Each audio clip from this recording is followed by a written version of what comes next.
1960-luvulla mopoilijan lettiä heilutti tuuli. Päät kääntyivät uuden nuorisomusiikin tahdissa. Kypärää ei käytetty. –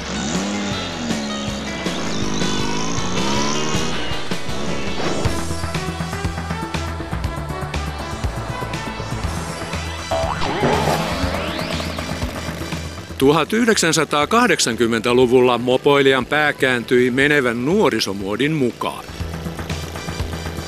Mopoilijan tukka suitsittiin lain mahtikäskyllä kypärään. –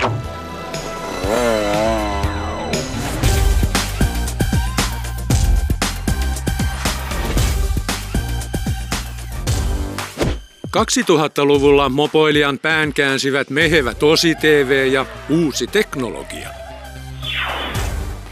Mopobuumi toi tytöt mukaan. Mopo-onnettomuus sattuu usein risteyksessä. Et ole liikenteessä yksin. Muista kääntää päätä.